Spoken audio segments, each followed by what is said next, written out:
para conversar sobre este tema, qué mejor que hacerlo con el ingeniero Benedicto Lucas, secretario ejecutivo del CONAP, que es el Consejo Nacional de Áreas Protegidas. Ingeniero, es un gusto saludarlo, muchas gracias por atender a nuestra invitación, le escuchan en todo el país. Muchísimas gracias, es siempre un privilegio poder estar compartiendo en este programa de Radio Punto y toda la audiencia a nivel nacional. Un saludo muy especial desde la Secretaría del Consejo Nacional de Áreas Protegidas. Tenemos una labor sumamente extensa y amplia como es la administración de las áreas protegidas del país, pero también la diversidad biológica, que esta pues es dentro y fuera de áreas protegidas. Por eso hablar de dos áreas protegidas emblemáticas que compartimos en administración junto con el Ministerio de Cultura es sumamente interesante, y obviamente poder aclarar algunos puntos sobre notas que han estado circulando al respecto.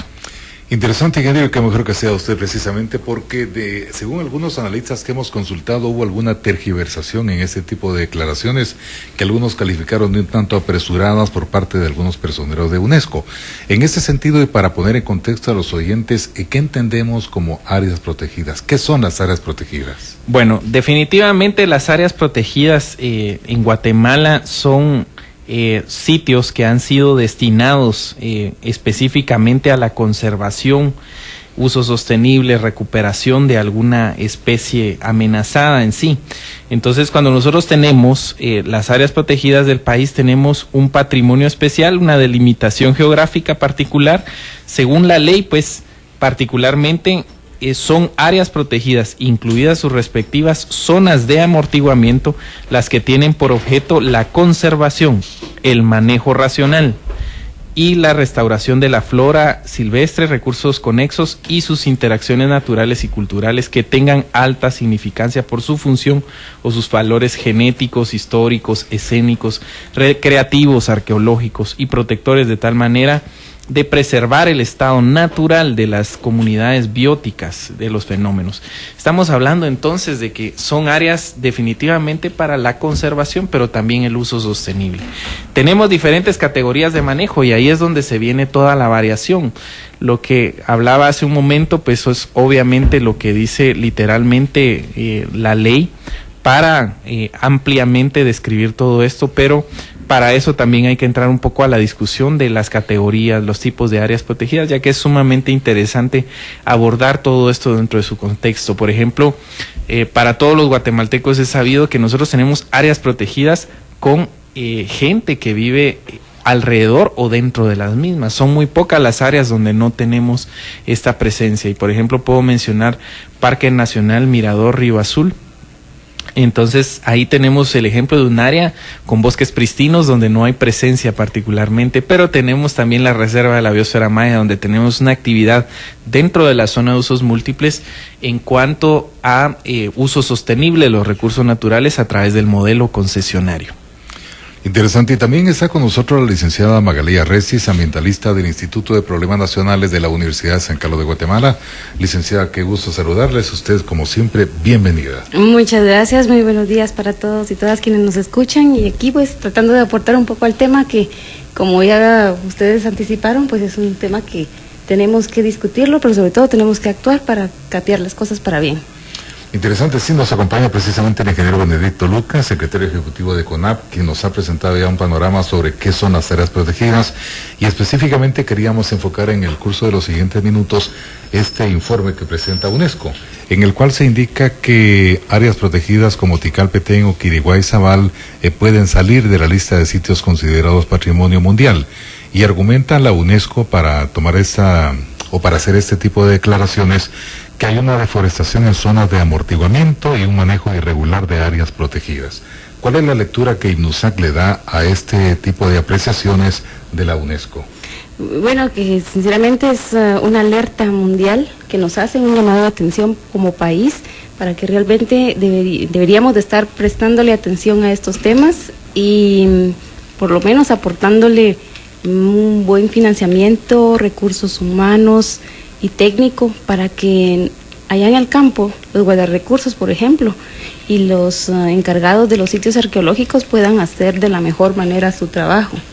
Este es un llamado de atención porque Guatemala, por ejemplo, en el 79 fue que se promulgó tanto Tikal como Quiriguá como sitios patrimonio de la humanidad. Y desde entonces, el siguiente fue en el 81, o déjeme pensar, no, Antigua y Tikal fueron en el 79, y luego fue Quiriguá en el 81. Después de eso no tenemos ningún otro registro, aunque tenemos realmente muestras interesantes de patrimonio natural y cultural para la humanidad. Sin embargo, no les hemos dado el tratamiento respectivo. Tenemos muchas deficiencias, se ha mejorado, sí, pero tenemos muchas deficiencias. Y esta deforestación, por ejemplo, para toda la reserva de biosfera maya, se calcula que en 21 años se perdió el 13% de la cobertura forestal que hay. Quiere decir que en tan pocos años hemos estado haciendo pedazos parte del patrimonio natural que tenemos, y es que Tikal, por ejemplo, es uno de los parques y patrimonios de la humanidad que son reconocidos por su naturaleza y por su valor cultural. Es decir, un sitio mixto en cuanto a características que deben valorarse y deben, pues, de alguna manera asegurarse que existan a través del tiempo para la humanidad.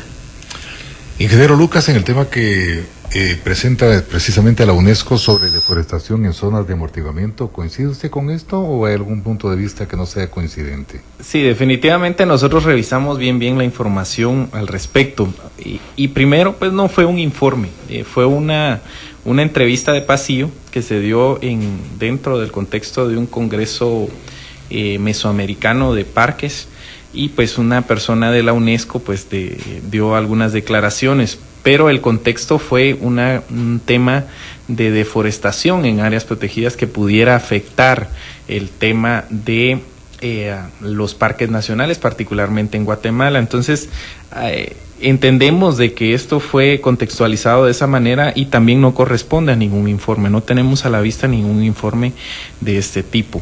Además, también hay un total desconocimiento de cuando se habla de Tikal y cuando se habla de Quiriguá.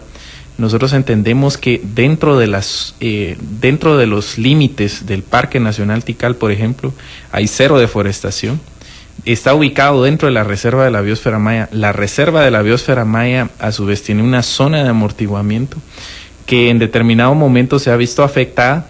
Hay deforestación, ha habido algunos frentes de deforestación. Sin embargo, esto dista mucho de decir de que por deforestación dentro de los parques pues exista algún peligro inminente de este tipo. Entonces, al no haber un informe, obviamente estamos hablando de que no hay un peritaje de parte de la UNESCO en cuanto a temas de la deforestación.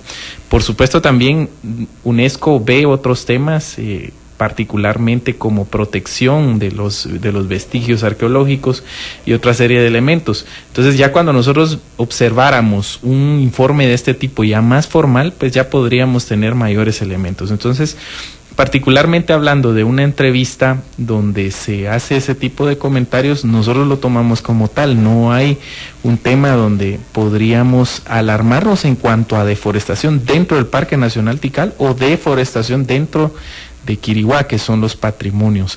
Hay que recordar que independientemente de que en los años 70 haya sido declarado por la UNESCO la importancia particularmente del Parque Tikal como patrimonio mundial, en Guatemala desde 1955 hay una declaratoria de parque, que fue de los primeros 7 parques nacionales que se declaró en Guatemala, y se ha conservado siempre en algún grado, en alto grado de integridad ecológica. Sin embargo, también en los límites del parque, hace 2 años nosotros tuvimos un evento donde hubo una tala de 5 árboles. Entonces, pero no fue dentro del parque. Lo primero que hicimos fue declarar o hacer un peritaje para ver si había sido dentro de los límites del parque. Y obviamente fue cerca de los límites del parque, en parte externa del parque. Entonces nosotros no tenemos frentes de deforestación dentro de esa zona, porque ya hay pues un grado de conciencia. Es un área protegida, pues si no es la más antigua dentro de Guatemala, y por supuesto, aunque compartimos administración de la misma con el Ministerio de Cultura, creemos de que ha habido una labor en cuanto a deforestación, si solo hablamos particularmente de eso. Entonces no comparto obviamente un criterio de que corran peligro bajo ningún punto de vista en la declaratoria de UNESCO estas dos áreas. Licenciada Resis. Bueno, creo que habría que analizar muy bien de dónde surgieron estos comentarios y no perder la vista también de la realidad que vive Guatemala y que de hecho nuestras instituciones todavía son incapaces de poder manejar adecuadamente pues el patrimonio cultural que hay en el país. Es decir, los esfuerzos se están haciendo, pero aún así no son suficientes para poderlo tener en un nivel de calidad óptimo, comparado obviamente con otros patrimonios de la humanidad que hay en el mundo, donde se invierte más, donde tan solo el recurso económico que entra de la visitación de los parques, por ejemplo, si se invirtiera ahí mismo, los mismos guardarrecursos se quejan, los administradores de parques se están quejando porque la forma de funcionar de las finanzas no es la que ellos consideran más adecuada. Y estamos llegando a los parques y vemos deficiencias en infraestructura, en educación, en caminamientos. Ahora que fue la época más alta de turismo por la Semana Mayor, sabemos que pues están ahí los guardarrecursos, el personal administrativo, todos tratando de hacer su mejor trabajo. Sin embargo, no se dan abasto porque el número de visitación aumenta, ¿verdad? Entonces es la temporada alta donde deberíamos de estar controlando el acceso al parque, midiendo la cantidad de personas que tienen, porque todo tiene un límite, ¿verdad?, de visitación que tendríamos que estar respetando para mantener la calidad de atención a las personas que visitan estas áreas. Ahora bien, ingeniero, en ese tipo que menciona la licenciada Resis, ¿qué se está haciendo por parte de CONAP para tratar de regularizar esta situación? Porque lo conversábamos con usted en la antesala del programa, de que sería necesario ya empezar a cobrar por los servicios en estas áreas protegidas, precisamente para tener recursos y contratar más personal.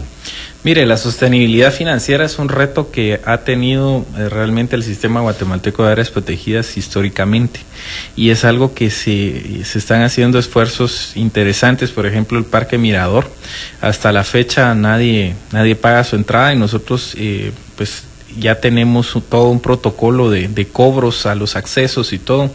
Tiene que ser consensuado con el Ministerio de Cultura, por ejemplo, y obviamente tenemos ya un sistema tarifario, pero todo este sistema tarifario tiene que llevar todas las aprobaciones, tiene que llevar todas las discusiones. En el caso de Mirador, ahí tenemos compartida la responsabilidad con el Ministerio de Cultura, con el SECON. Entonces tenemos una serie de consensos a los cuales tenemos que llegar, y ya se tiene un protocolo para iniciar el cobro. Ahora, en Tikal y Ashá, pues son lugares donde ya se cobra. Ahora, ¿cuál es la base para nosotros de todo esto? Es una capacidad de carga. Obviamente, en cuanto a los daños, hablemos de dos temas: en cuanto a la capacidad de carga y luego también de la cantidad de personas para atender la demanda del personal. En el caso de Yashá, nosotros tenemos una administración directa como Consejo Nacional de Áreas Protegidas, a través de una ley que en el 2005 salió, donde pues los comunitarios tienen que jugar un rol principal en cuanto a beneficios y a participación dentro del trabajo de la conservación en Yashá.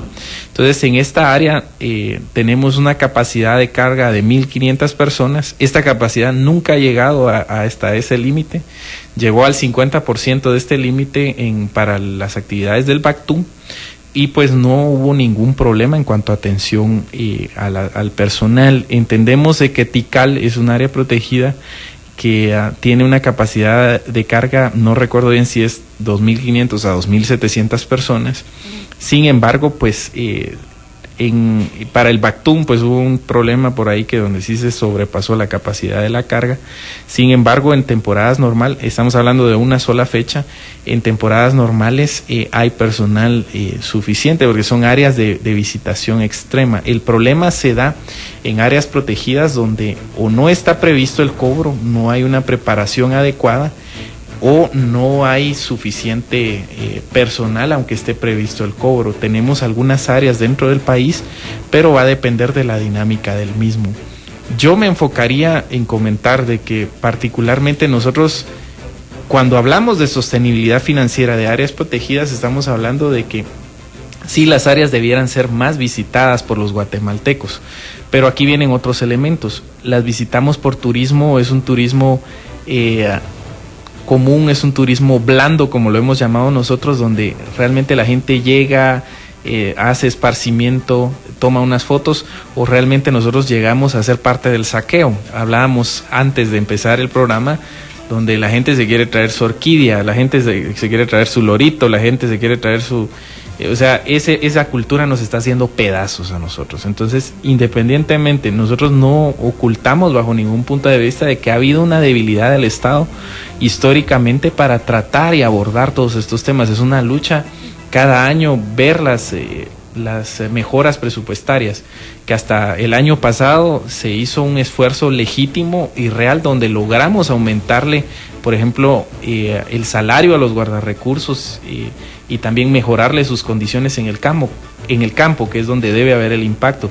Sino, ¿qué más hacemos para nosotros llegar a duplicar o triplicar el presupuesto? Que estamos listos con un plan para poder ejecutar un presupuesto duplicado o triplicado y no tener 80 millones actualmente, sino tener 200, 300 millones de quetzales al año. Estamos listos para ello. Sin embargo, obviamente hay una responsabilidad del Congreso donde no tenemos el presupuesto. Nosotros íbamos a pasar el año pasado proyectado de 80 millones a 120 millones. No hubo aprobación de presupuesto. ¿Qué podemos hacer nosotros al respecto? Repetimos presupuesto. Entonces, dentro de este contexto, hay un esfuerzo, no se puede ocultar una debilidad del Estado en la conservación y uso sostenible, pero sí es un deber y una labor estatal. Entonces, obviamente hay iniciativas dentro del marco legal. Nosotros estamos con el tarifario, los cobros para cada área. Sin embargo, cada área tiene su propia complejidad de acuerdo al plan maestro, tomando en cuenta que idealmente podrían tener plan maestro las 322 áreas protegidas y estas no lo tienen, donde también nosotros estamos haciendo una labor de hacer el plan maestro o gestionar el plan maestro para cada una de las áreas y tener las reglas claras en cada una de las mismas. No se puede tipificar, no se puede comparar un área protegida con la otra si no tenemos a la vista que cada una tiene su propia dinámica de acuerdo a las condiciones geomorfológicas y sociales dentro de nuestro país. Vamos a ir a una pausa y continuamos con el punto de vista de hoy.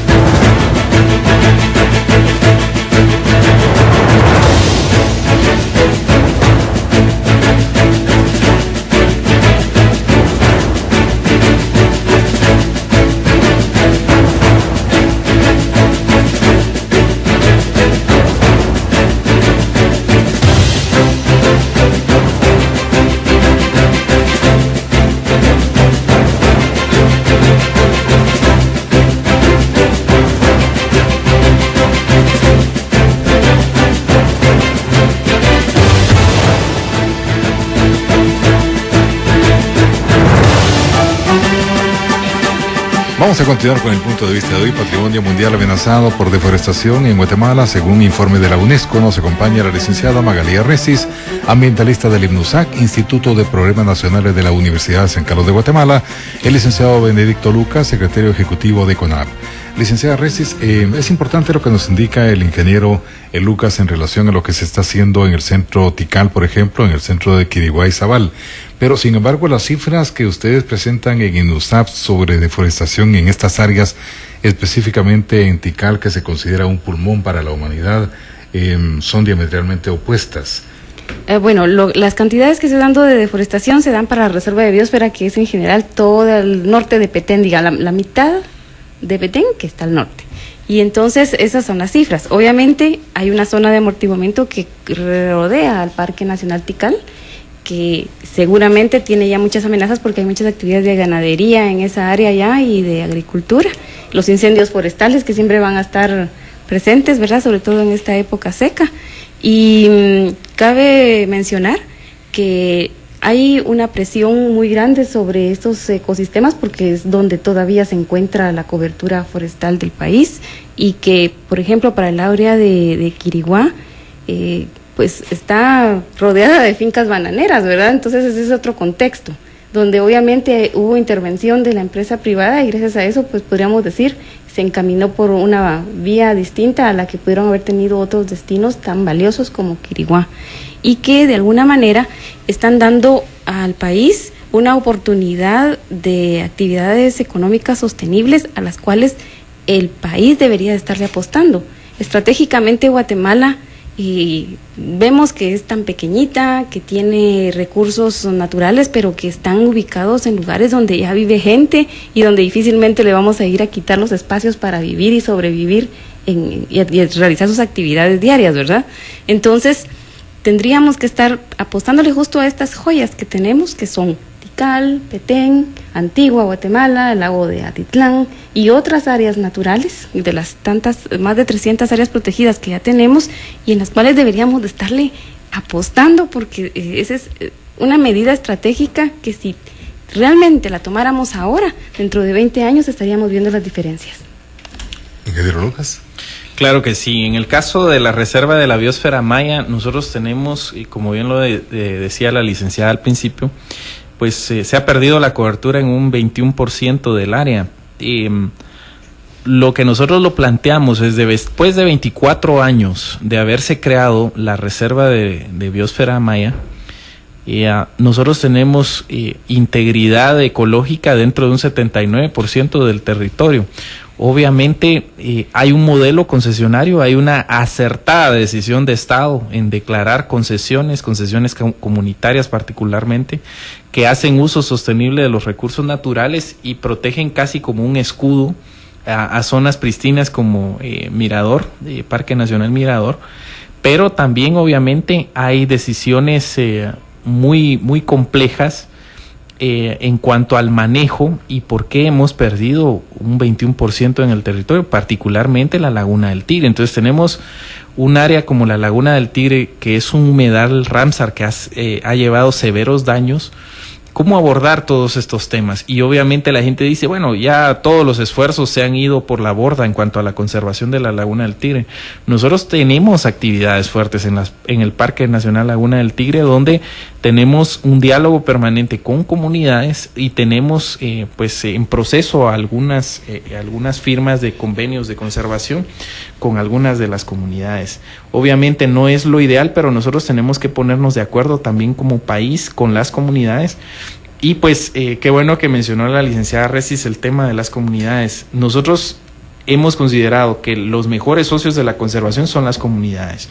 Prueba de ello, en las áreas protegidas del complejo 4, en el sur del Petén, nosotros acabamos de firmar, después de 18 años de gestión de las comunidades, donde legítimamente llevan más de 30 años viviendo en el área, se les declara área protegida complejo 4 dentro del sur de Petén. Y pues se les da un estatus de asentamiento ilegal. Ellos han conservado estas áreas y nosotros como CONAP volteamos la vista y ellos tienen durante 18 años una lucha porque se les reconozca, ni siquiera la legalización de sus tierras, sino que ellos pelean por lo menos tener un acuerdo de permanencia con el CONAP, donde ellos como comunidades se meten al área, o sea, se meten a un estatus de legalidad dentro del área, donde pueden estar dentro del área cumpliendo la ley, pero también es un modelo de comunidades quechí conservando toda esta área. Este es un acierto bastante importante que no hay que obviar y se hace en un proceso que no es sencillo y que lo conoce el propio Consejo Nacional de Áreas Protegidas, y en 6 meses el Consejo Nacional de Áreas Protegidas resuelve, y hace mes y medio estuvimos firmando esos acuerdos de cooperación, por ponerle un ejemplo. También no podemos olvidar las comunidades de Chapín Arriba y otras 2 comunidades que tenemos que ocupan el 5% de la Reserva de Biosfera Sierra de las Minas, donde después de más de 20 años, también de más de 30 años, perdón, de estar buscando un reconocimiento de su registro de las áreas comunitarias con el Estado. Esto fue incluso antes de la declaratoria de la Reserva de Biosfera Sierra de las Minas. Luego viene para ellos, como decían, la complicación del área protegida, porque ellos ya estaban ahí, les cae encima, por así decirlo, el área protegida de Sierra de las Minas. Hacen un proceso de revisión de leyes y dicen, bueno, nosotros, de acuerdo al artículo 169 de la OIT y otras leyes, tenemos derecho incluso a declarar ilegítima o o traernos abajo la ley de declaratoria de cierre de las minas. Pero a cambio de eso deciden dialogar al Estado, nos reúnen, ministro de Agricultura, al del Fondo de Tierras, a la del RIC, a CONAP, y nos dicen, miren señores, tenemos este análisis, nosotros lo que queremos es que se nos registre estas tierras. Entonces se busca, con una iniciativa y liderazgo del CONAP y de la Secretaría de Asuntos Agrarios, un protocolo para crear el registro. Ese es un registro nuevo dentro del registro de la propiedad, donde se registra la primera tierra comunal indígena dentro del registro de Guatemala. Aquí trae también un acierto en la reivindicación de los derechos. Ahora bien, sí hay un acierto de parte del gobierno central, sí hay un acierto de parte del Estado en hacer ese reconocimiento, pero particularmente es plausible y es una tarea, realmente es una iniciativa pensando en el estado de estas comunidades, de hacerlo de esta manera, hacer un análisis legal, asesorarse bien dentro de todo este esquema a través de la Defensoría Quechí, y se logra un proceso histórico donde se entregan tierras que son con el título de tierra comunal indígena, porque son comunidades también quechíes dentro de la Reserva de Biosfera Sierra de las Minas, que son comunidades aliadas de la conservación porque venían conservando todo su territorio, comprenden la importancia del agua, esos son números que nos tienen que llamar la atención, que la dinámica de áreas protegidas no es solo conservar por conservar, como en algún momento mencionaba la licenciada, la presencia de las comunidades, sino que definitivamente tenemos una dinámica mucho más amplia de desarrollo sostenible, que por supuesto tenemos retos, tenemos desafíos, pero no podemos cruzar los brazos y decir que nada se ha hecho bien durante todo este tiempo. Interesante, licenciada Reci, desde la óptica de IGNUSAC, ¿considera que sí es positivo el asentamiento de esas comunidades en esa biosfera maya? Bueno, sí, de hecho ya ellas estaban presentes desde hace muchos años, tienen toda un revisamiento de actividades culturales en el lugar, además todo el proceso de migración que llegó a estas comunidades hacia Petén, ¿verdad? Entonces todo esto es parte de la historia, y ahora el saber que ellas ya están integradas dentro del sistema guatemalteco de áreas protegidas a través de estos mecanismos es interesante, porque ellas mismas están validando los esfuerzos que se están haciendo desde el CONAC para poder tener estas áreas ojalá en mejor estado. El problema siempre vuelve a ser que mientras unos están trabajando por hacer bien las cosas, también hay muchas presiones de actividades ilegales que se siguen dando y que es imposible poder controlar todas. Entonces el apoyo de las comunidades viene a beneficiar, porque las actividades ilegales posiblemente se vayan a ver disminuidas, aunque ahora también ya tenemos, de hecho hace muchos años ya también tenemos el factor del trasiego de drogas y de personas, el traslado de ilegales hacia México, que han venido a todavía incrementar más las amenazas que hay en el área, y la violencia, digamos, es un factor que antes pues se medía desde otra óptica, y ahora pues ha superado ciertos niveles que ya llegan a situaciones peligrosas para las personas, para los líderes y lideresas que están encaminando esfuerzos de conservación en el área. Entonces, tener aliados en las comunidades es algo bueno, sin embargo, todavía hay que apoyarles y fortalecer todos los esfuerzos que el país pueda hacer para que tengan el apoyo también del Estado en esas actividades de conservación que ellos quieren implementar, y buscar esa sostenibilidad financiera para darles beneficios y que puedan pues tener un buen vivir, ¿verdad? Que todos tenemos derecho a tener. Ingeniero Lucas, precisamente cuando surge este informe de UNESCO, muchos indican que realmente el problema en estas áreas, Tikal, Petén y Quiriguá y Zabal, no es per se la deforestación, sino que se centralizan en 3 puntos fundamentales, que son, en su orden, incendios forestales, muchas veces intencionados para ganarle espacios al área forestal, el saqueo de productos no forestales, el turismo de masas, y se agrega también la implementación de sectores ganaderos en esa región. Claro que sí. El último informe del Estado de la Reserva de la Biosfera Maya, que nosotros tenemos a la vista, y tenemos una actualización de datos, de información cada 6 meses, incluso donde hay un cruce de información de fotografía aérea y pues cruce de información de campo. Nosotros tenemos que más del 85% de la deforestación dentro de la Reserva de la Biosfera Maya es habilitación de campos que se supone podrían ser para ganadería, y pues nosotros comprendemos por datos también del Ministerio de Agricultura, Ganadería y Alimentación, que esta ganadería sería ilegal totalmente, porque son literalmente 3 o 4 vacas por caballería. Nosotros recorremos y caminamos esas áreas y sabemos que es así. Entonces es algo no rentable y es algo muy curioso. Entonces nosotros por eso asumimos, tenemos esta suposición a la vista de que obviamente puede haber otro tipo de actividades de habilitación de campos para cualquier otra actividad, pero obviamente esta es la principal causa de la deforestación dentro de la Reserva de la Biosfera Maya. Puede ser incluso asentamientos humanos nuevos o alguna cuestión de ese tipo. Sin embargo, nosotros tenemos a la vista una problemática de Estado. Entonces, cuando nosotros observamos que tenemos habilitación de estas áreas y es más del 85% de las causas de la deforestación, obviamente tenemos hacia dónde orientar nuestras políticas, que es particularmente lo que estamos haciendo, orientando nuestras políticas hacia esto.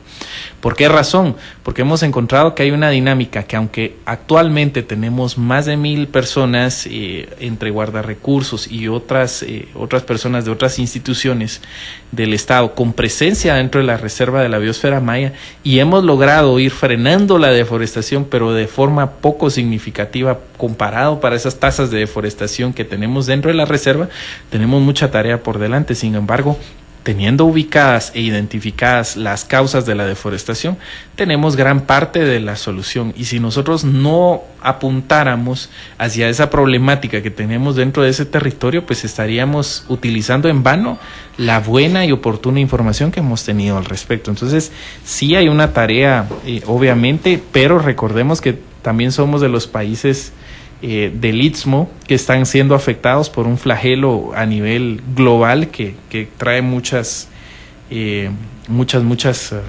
problemas subyacentes, y en este caso particularmente amenazando el patrimonio nacional como la Reserva de la Biosfera Maya.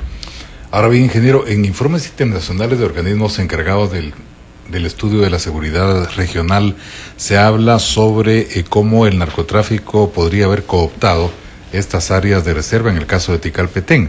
Algunos indican que esto no es así, porque el narcotráfico dicen que para implementarse no está buscando talar árboles y todo para abrir sus áreas de corrimiento de droga, sino que son áreas que ya algunas comunidades han abierto específicamente, y que el narcotráfico obviamente ya tiene los caminos hechos para estas actividades ilegales. Bueno, mire, estamos hablando de un tema muy complejo, muy particular, que no azota particularmente o necesariamente las áreas protegidas. Obviamente estamos hablando, de esto no tenemos datos, que pudiéramos tener alguna información para poder opinar al respecto. Sin embargo, déjeme comentarle algo. Hablar de narcotráfico dentro del Parque Nacional Tikal, a mí me parece fuera de lugar, fuera de contexto, porque pues lo poco que hemos aprendido o leído u observado también de las actividades ilícitas de este tipo es utilizar áreas no necesariamente con cobertura o sin cobertura necesariamente. El criterio es áreas con poca presencia del Estado. Y cuando nosotros hablamos de que en 7 años la Reserva de la Biosfera Maya ha pasado de 500 personas que están patrullando, que están monitoreando, a 1,000 personas, y tenemos una curva dentro del Estado, la Reserva de la Biosfera Maya, en el cual va a ser un gusto poder compartir con personas como usted o quienes estén interesados. Nosotros vemos una correlación directa donde se comprueba de que a mayor presencia del Estado nosotros tenemos menor deforestación. Entonces, particularmente yo me voy a referir a la deforestación, me voy a referir a los temas donde tenemos números. Realmente no puedo opinar al respecto de actividades ilícitas de este tipo porque no tenemos datos a la vista, y como dicta la ley, la función de la labor de un funcionario es estrictamente cumplimiento de lo que la ley le manda, ¿verdad? Entonces tenemos una tarea que cumplir, y obviamente sí comprendemos de que hay una dinámica mucho más compleja alrededor de los frentes de deforestación o depredación o los saqueos de la diversidad biológica. Sin embargo, nosotros obviamente vamos a ir analizando punto por punto de acuerdo a los datos que tengamos concretamente sustentados. Vamos a ir a una pausa y entramos a la parte final del punto de vista de hoy. Está escuchando Punto de Vista. En breve continuamos. 8 8:39. Montana Exploradora sobrepasó las 500 hectáreas reforestadas, triplicando su compromiso legal. Esto equivale a más de 500,000 de árboles sembrados, gracias al esfuerzo de las comunidades, Mina Marlin y al INAP, quien ha certificado el trabajo de reforestación. Estamos cuidando los recursos naturales. Montana Exploradora y Mina Marlin, juntos, creando valor sostenible. ¿Padece usted de la próstata, triglicéridos, diabetes, colon, gastritis, hipertensión arterial, ácido úrico u otras enfermedades? Visítenos en Centro Internacional de Medicina Biológica, en Sexta Avenida, 14-45, Zona 9, o llámenos al 2331-5149 y no se pierda nuestro programa de salud a las 2 de la tarde. Punto de vista. Continuamos.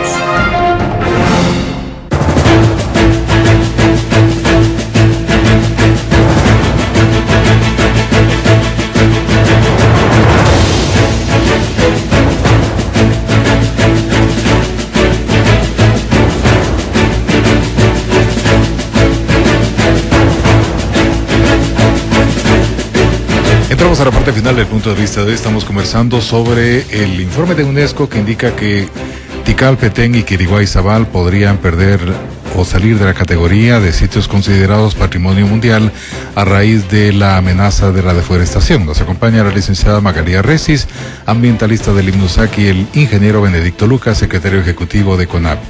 Licenciada Resis, usted lo decía con meridiana claridad al inicio de su intervención, que obviamente este informe de UNESCO no debería dejarse pasar por alto, sino que debería servir como una llamada de atención para lo que estemos haciendo bien o deberíamos hacer en el futuro en temas como el que nos ocupa esta mañana. Claro, porque la inversión que se debería estar haciendo en estas áreas debería ser mayor y pues el CONAP ya está haciendo sus esfuerzos, pero necesita todavía más. Y el IDAE también, para poder desempeñar mejor sus funciones y trabajar articuladamente con el INGUAT y otras instituciones que se vean relacionadas.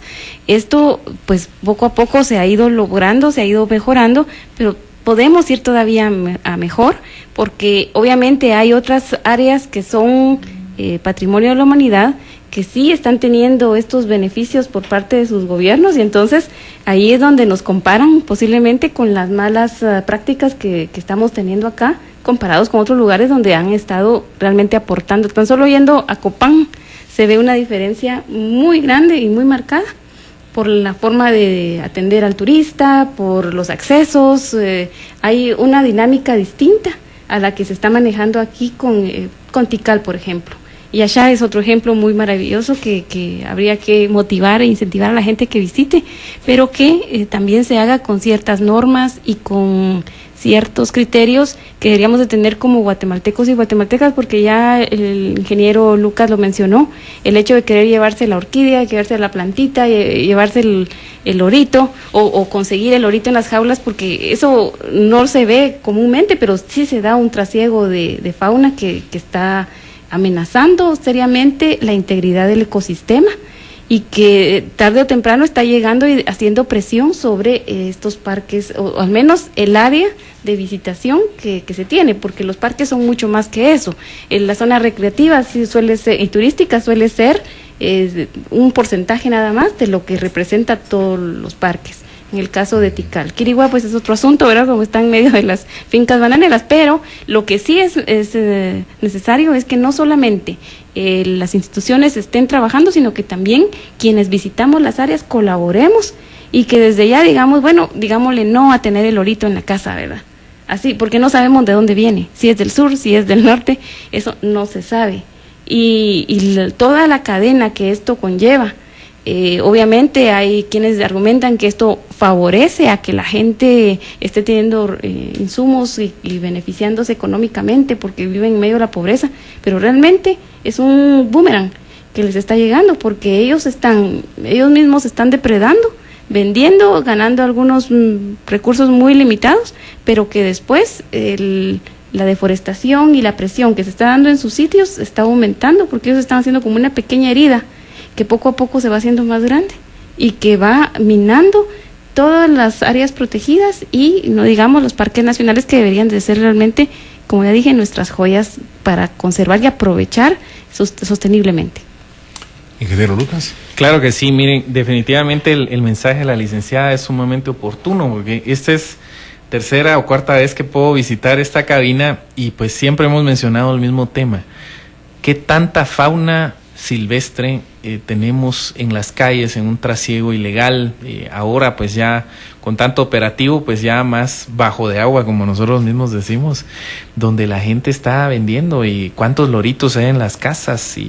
Y yo le comentaba a usted antes de empezar el programa, tan bonito que es ir a un lugar donde uno visita y las guacamayas le pasan encima a uno, donde podemos observar en su hábitat a los animales. Esa triste y mediocre cultura de tener animales enjaulados es totalmente lamentable, deplorable, bajo todo punto de vista. ¿Por qué razón? Porque somos un país que los puede tener a la vista.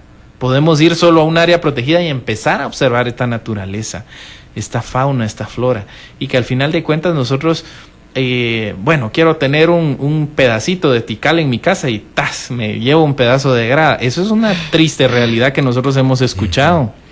O me voy al Museo de Estanzuela y me traigo el hueso de uno de los dinosaurios.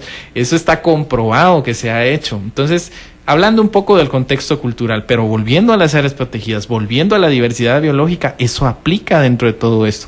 Y también nosotros, pues es un tema de Estado, es un tema donde nosotros tenemos que tener una educación más eficiente, más efectiva.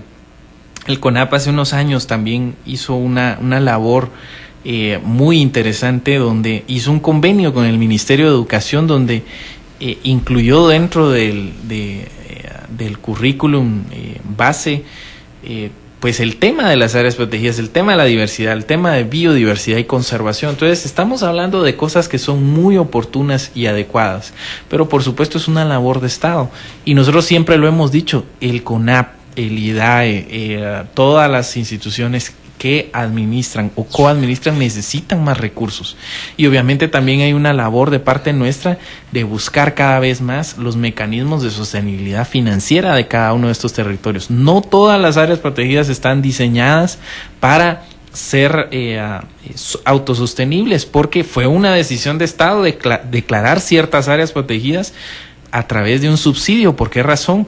Porque proveen agua. O sea, recordemos que toda el agua de la cual nos alimentamos en las áreas metropolitanas vienen de áreas protegidas. También tenemos una matriz energética que depende de forma directa de diversidad biológica o áreas protegidas. Entonces estamos hablando de que el tema de áreas protegidas, diversidad biológica, no es un tema de conservación, no es un tema ambiental, es un tema de seguridad nacional.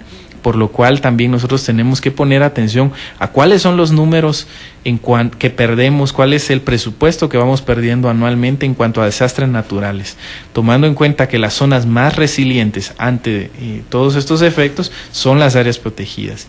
El agua que consumimos, tenemos datos que nos dicen todo esto. Y también el flagelo de la deforestación debe ser abordado de una perspectiva estratégica, y para tener estrategias necesitamos números. Tenemos una estrategia de uso y manejo de diagnóstico nacional de uso de la leña. Tenemos datos de la deforestación, tenemos datos donde hemos cruzado información de los aserraderos y tenemos datos de tala ilegal oportunos. Entonces, si nosotros tenemos datos, sabemos también que en la Reserva de la Biosfera Maya la principal fuente de deforestación es por ganadería ilegal, o por lo menos para habilitación de campos de este tipo. Entonces, tenemos a la vista suficientes números para hacer un abordaje estratégico del mismo y apuntarle a todo esto. Pero la gente que nos está escuchando en este momento tiene la labor más importante, que es la sensibilización y la corresponsabilidad de la que hemos estado hablando. Conservar es tarea de todos, no solo de las instituciones del Estado, porque es una labor que podemos meter 10,000 policías dentro de las áreas protegidas y ejército, y podemos meter 20 personas más que tengan el manejo del turismo y todo, pero si no tenemos la conciencia de la gente, no tenemos nada para la conservación de nuestros recursos naturales, que, recordando, somos un país mega diverso a nivel mundial, que formamos parte del grupo selecto de países que, ocupando un 10% del territorio a nivel global, pues tiene más del 70% de la diversidad biológica conocida. Ahora bien, ingeniero, la licenciada Recis hacía una denuncia aquí fuera de micrófono que es importante porque también nosotros la recibimos con frecuencia aquí en Radio Punto sobre la mala o pésima atención que se presta a los visitantes a este centro turístico de Tikal, por ejemplo. ¿Esto es competencia de CONAP también?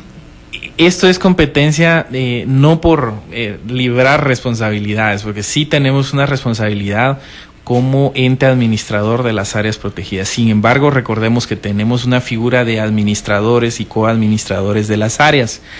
CONAP siempre es administrador de todas las áreas protegidas. Sin embargo, tenemos coadministradores donde está IDAE, con el Ministerio de Cultura, donde está SECON, está la Fundación Defensores de la Naturaleza, en diferentes áreas del país. Entonces, particularmente en Tikal hay una administración de parte de lo que es el IDAE y pues obviamente hay retos, hay desafíos, pero recordemos también que es una de los parques más visitados del país. Entonces, obviamente hay una labor continua. Nosotros mismos hemos participado como CONAP dentro de las labores de capacitación dentro del personal, pero también tenemos que recordar de que el personal guardarrecurso tiene una función, pero por esta falta de recursos muchas veces en el Estado también hemos pasado desapercibida la formación del capital humano con responsabilidades de atención al turismo. Entonces, donde también ya entran otros entes, entre el INGUAT, entonces creo que hay una debilidad posiblemente en la atención al turista. Sin embargo, también tenemos un libro de atención al turista para tener esas quejas, particularmente en Tikal, y los libros nos dan datos de que sí hay algunas quejas, sin embargo no ha sido la mayoría en cuanto a la gente que llena el libro de turismo. Entonces nos vamos a los datos, ¿verdad? Como me enseñó mi alma mater, la tricentenaria, con datos en la mano uno puede tener la información adecuada, pero sí reconocemos de que han habido quejas al respecto. Entonces nosotros creemos de que la formación del capital humano para atención al turismo es una tarea de Estado que debe ser mejor articulada, y reconocemos actualmente un buen esfuerzo que no se va a visualizar a corto plazo dentro de esta administración para esta mejor atención dentro de las áreas.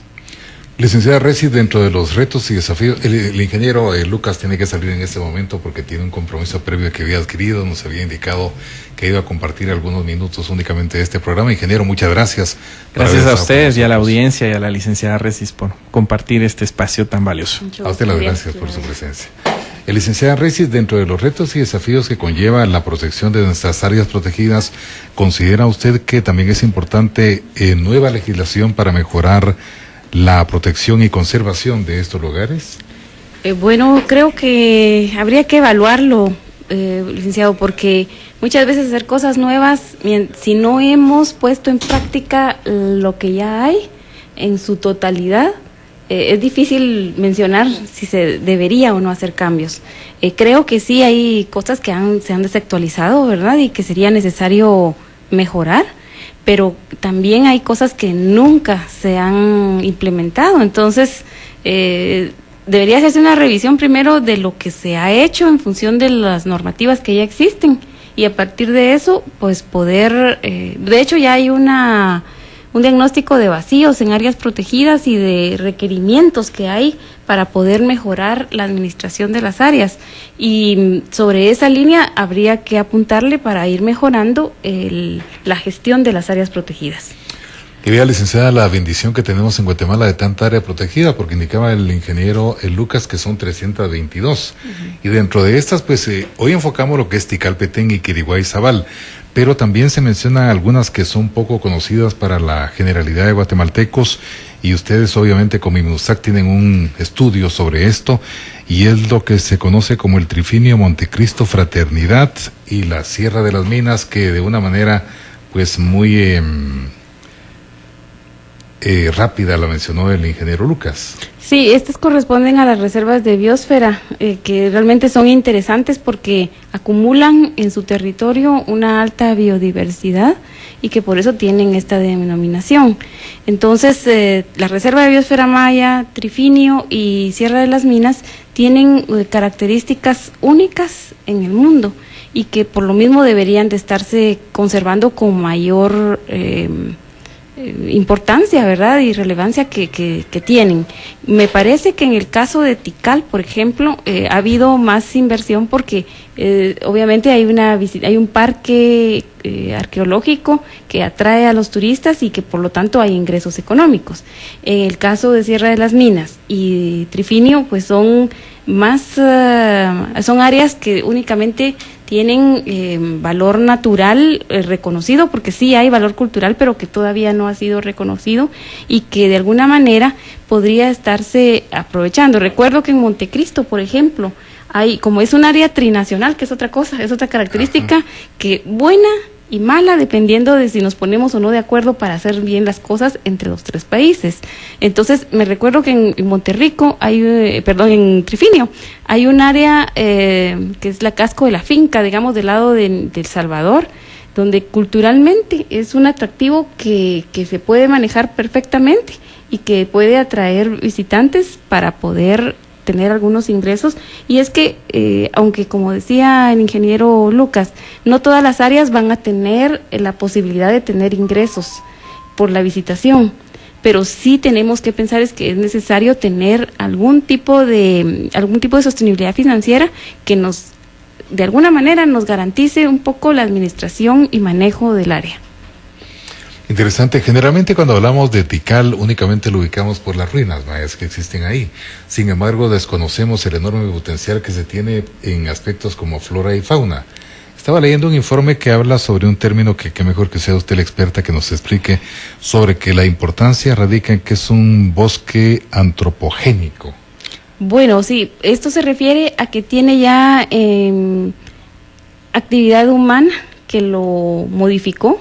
Obviamente fue un área cultural donde se desarrolló la cultura maya durante la época de apogeo y desde que empezó hasta que pues de alguna manera terminó de tener los habitantes, que también hay hipótesis en eso, ¿verdad? De que el agua fue un factor limitante para que existiera o no población humana ahí. Pero entonces, cuando deja de estar habitado esta área, de alguna manera el bosque empieza a regenerarse, pero ya con una intervención humana que se vio de cientos de años atrás. Entonces, por eso se le llama que es antropogénico. No fue totalmente cultivado o posiblemente sí, de eso yo realmente no tengo datos, habría que preguntarle a los colegas de IDAE si hay ejemplos de prácticas de silvicultura, ¿verdad? Eso no lo sé, pero que obviamente de alguna manera sí hubo intervención humana para obtener leña, y sobre todo para poder construir las plazas y monumentos, porque requerían leña para poder utilizar los químicos que le daban la coloración a los edificios. Entonces, eso sí se tienen datos, pero que lo más fácil, obviamente, si estaban los recursos, era que ellos podían estar colectando de los alrededores, y que por eso también hubo una serie de intervención de deforestación que llevó a que el agua estuviera en un punto crítico. Y de alguna manera podríamos visualizarlo así, que hay una intervención humana y que el bosque se estuvo regenerando a través del tiempo, pero que no es un bosque pristino, ¿verdad? Sino que es un bosque totalmente modificado. Pues bien, el tiempo ha concluido. Agradecemos a nuestros invitados, la licenciada Magalía Recis, ambientalista del IMNUSAC, al ingeniero Benedicto Lucas, secretario ejecutivo del CONAP, haber compartido con nosotros sus importantes puntos de vista. A usted las gracias por la atención. La invitación cordial para otro punto de vista mañana, cuando sean las 8 horas, y de nuevo tengamos sobre el tapete de discusión un tema de interés nacional.